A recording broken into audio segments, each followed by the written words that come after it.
जी नमस्कार, मैं राम मुरारी।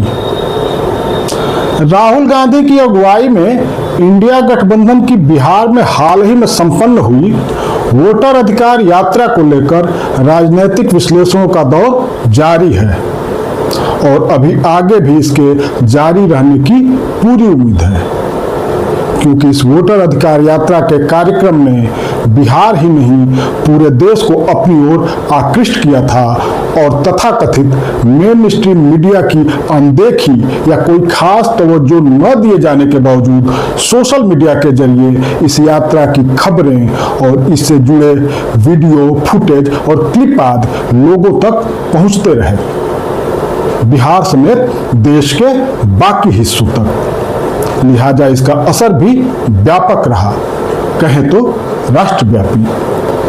अब यह असर कितना असरदार साबित होगा, इसकी पहली परख चंद महीने बाद होने वाले बिहार विधानसभा चुनाव में हो जाएगी।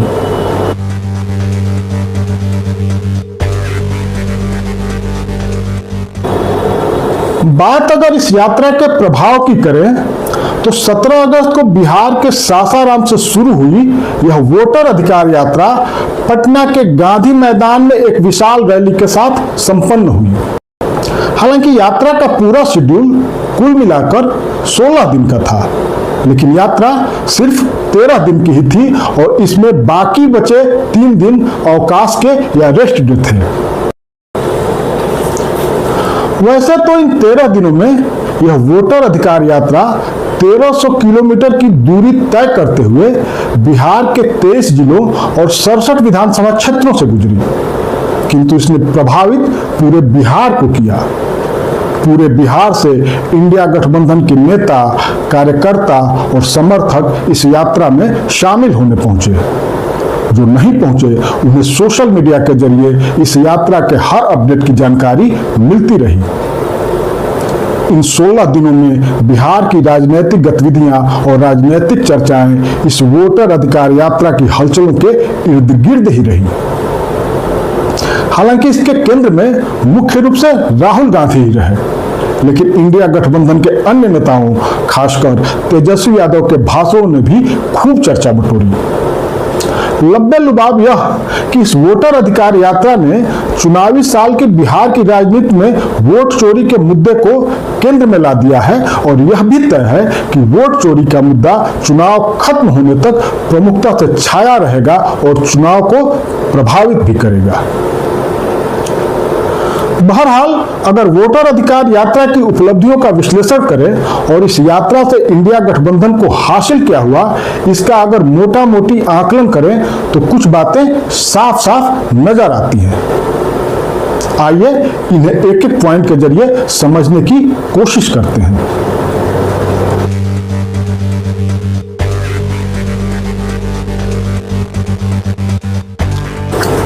वोटर अधिकार यात्रा में जिस तरह राहुल गांधी समेत इंडिया गठबंधन के नेताओं ने वोट चोरी के मुद्दे पर चुनाव आयोग और बीजेपी, खासकर प्रधानमंत्री नरेंद्र मोदी पर करारा हमला किया, 65 लाख मतदाताओं के नाम काटे जाने को मुद्दा बनाया और चुनाव आयोग पर नरेंद्र मोदी सरकार के हित और दबाव में काम करने का आरोप लगाया, उससे चुनाव आयोग की निष्पक्षता पर सवाल तो खड़े हुए ही केंद्र और बिहार की एनडीए सरकारें भी संदेह के घेरे में आ गई।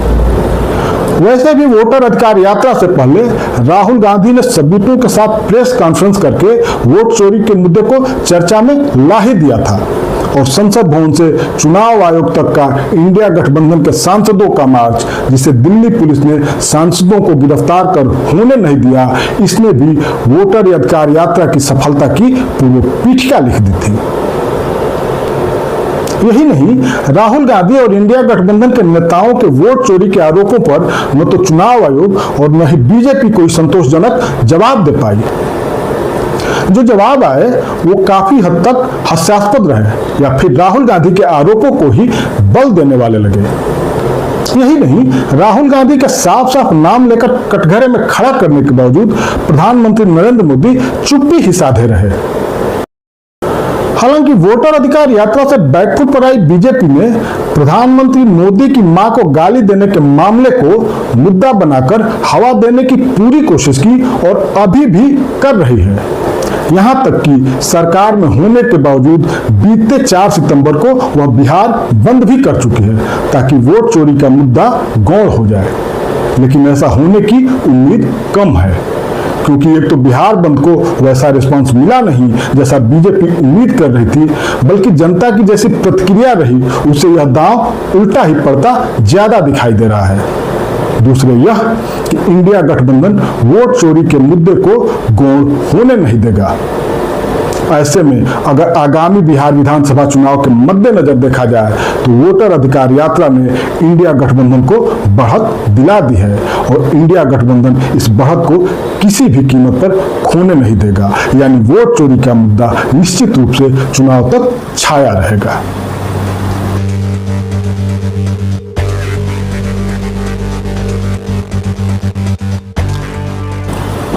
वोटर अधिकार यात्रा के दौरान राहुल गांधी और तेजस्वी यादव के बीच जबरदस्त बॉन्डिंग देखने को मिली, जिसका असर आरजेडी और कांग्रेस के नेताओं से लेकर कार्यकर्ताओं तक पर पड़ा।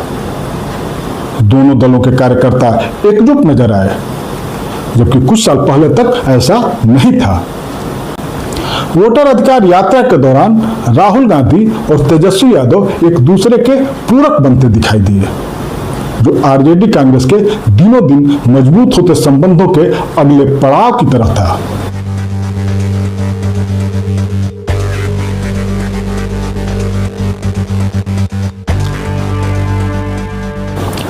वोटर अधिकार यात्रा के दौरान सिर्फ कांग्रेस और आरजेडी ही नहीं, गठबंधन के बाकी दलों के बीच भी एक सहज और बेहतर तालमेल देखने को मिला। चाहे वो सीपीआई एमएल के दीपांकर भट्टाचार्य हों या फिर वीआईपी के मुकेश सहनी, सब एक दूसरे के साथ सहज नजर आए और यकीनन इसकी केंद्रीय धुरी राहुल गांधी ही रहे।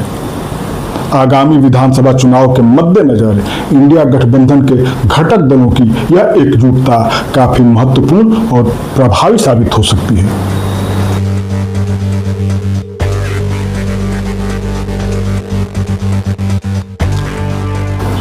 बिहार में इंडिया गठबंधन का मुख्य चेहरा तेजस्वी यादव हैं, यह तो पहले से भी तय था, लेकिन वोटर अधिकार यात्रा ने एक तरह से इस पर मुहर भी लगा दी।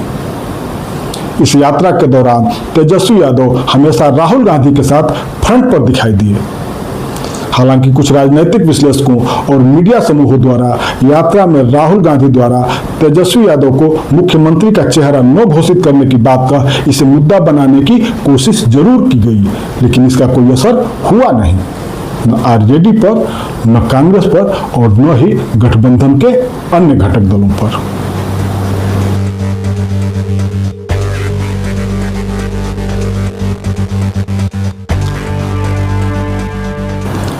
अपने गठन के बाद से ही इंडिया गठबंधन के घटक दलों के बीच आपसी अनबन और असंतोष की खबरें आती रही हैं, खासकर राहुल गांधी और कांग्रेस के नेतृत्व को लेकर।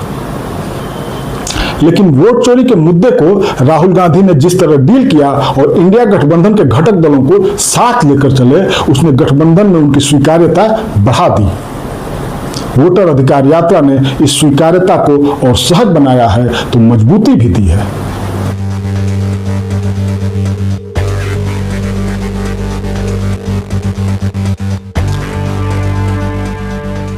इसमें कोई दो राय नहीं है कि वोटर अधिकार यात्रा ने कांग्रेस के लिए संजीवनी का काम किया है। 1.5 दर्जन के करीब विधायक होने के बावजूद कांग्रेस बिहार में निष्क्रिय जैसी ही थी। उस पर आरजेडी के बैसाखी के सहारे खड़े होने के आरोप लगते रहे हैं, लेकिन वोटर अधिकार यात्रा ने कांग्रेस को नई ऊर्जा दी है। कांग्रेस अब चर्चा में भी है और बिहार की राजनीति के केंद्र में भी। हालांकि कांग्रेस को बिहार में अपना वजूद और अपनी प्रासंगिकता बनाए रखने के लिए अभी बहुत मेहनत करनी होगी, क्योंकि जमीनी स्तर पर कांग्रेस की स्थिति अभी भी बहुत कमजोर है। आम जनता में राहुल गांधी की स्वीकार्यता बढ़ी है। यह स्वीकार्यता कांग्रेस के प्रति समर्थन में बदले, इसके लिए राहुल गांधी को नहीं, बिहार कांग्रेस के नेताओं और कार्यकर्ताओं को धरातल पर उतरकर काम करने की जरूरत है।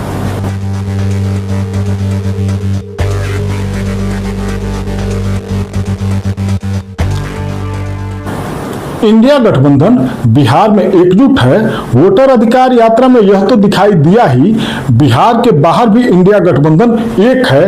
वोटर अधिकार यात्रा ने यह मैसेज भी देने की सार्थक कोशिश की। सपा सुप्रीमो अखिलेश यादव और झारखंड के मुख्यमंत्री हेमंत सोरेन के साथ बिहार के बाहर के नेताओं की इस यात्रा में समय समय पर भागीदारी के जरिए राष्ट्रीय स्तर पर यह संदेश देने की कोशिश की गई कि इंडिया गठबंधन एकजुट है और वोट चोरी सिर्फ बिहार चुनाव का नहीं बल्कि राष्ट्रीय राजनीति का मुद्दा है।